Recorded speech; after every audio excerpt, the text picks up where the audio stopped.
Hello friends, ಎಲ್ಲರಿಗೂ ನಮಸ್ಕಾರ. ಇವತ್ತು ನಾನು ಸಿಂಪಲ್ ಆಗಿರೋ ಒಂದು ಡೆಸರ್ಟ್ ಹೇಳ್ಕೊಡ್ತಾ ಇದ್ದೀನಿ. ಇದು ಯಾವುದು ಅಂದರೆ ಬ್ರೆಡ್ ಮಲೈ. ಇದನ್ನು ಮಾಡೋದಕ್ಕೆ 1 ಕಪ್ ಆಗೋಷ್ಟು ಹಾಲು, ತುರಿದಿಟ್ಕೊಂಡಿರೋ ದ್ರಾಕ್ಷಿ ಗೋಡಂಬಿ, ತುಪ್ಪ, ಕಸ್ಟರ್ಡ್ ಪೌಡರ್, ಸಕ್ಕರೆ ಹಾಗೂ ಕಟ್ ಮಾಡಿಟ್ಕೊಂಡಿರೋ ಬ್ರೆಡ್ ಇಷ್ಟನ್ನು ಇಟ್ಕೊಳ್ಬೇಕು. ಕಡಾಯಿಗೆ ನಾನು 1 ರಿಂದ 2 ಸ್ಪೂನ್ ತುಪ್ಪ ಹಾಕ್ತೀನಿ. ಸೊ ಬ್ರೆಡ್ ಮುಳುಗೋಷ್ಟು ತುಪ್ಪ ಹಾಕಿ ಅದನ್ನ ಬ್ರೆಡ್ನ ಇದ್ರ ಮೇಲೆ ಹರಡೋಣ.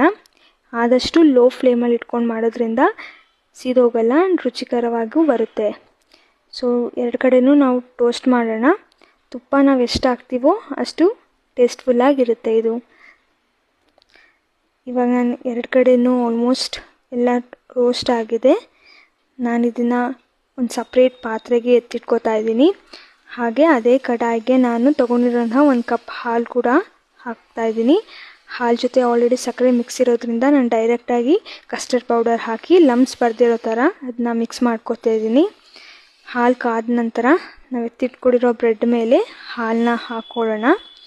ಹಾಗೆ ನಾವು ತುರಿದಿರೋಂತಹ ಗೋಡಂಬಿ ಬಾದಾಮಿನ ಅದ್ರ ಮೇಲೆ ಸ್ಪ್ರೆಡ್ ಮಾಡ್ಕೊಳ್ಳೋಣ. ಇದನ್ನು 1 ರಿಂದ 3 ಅವರ್ ಫ್ರಿಜ್ಜಲ್ಲಿಟ್ಟು ಆಮೇಲೆ ತಿನ್ನೋದ್ರಿಂದ ಸಖತ್ ಟೇಸ್ಟ್ಫುಲ್ಲಾಗಿರುತ್ತೆ.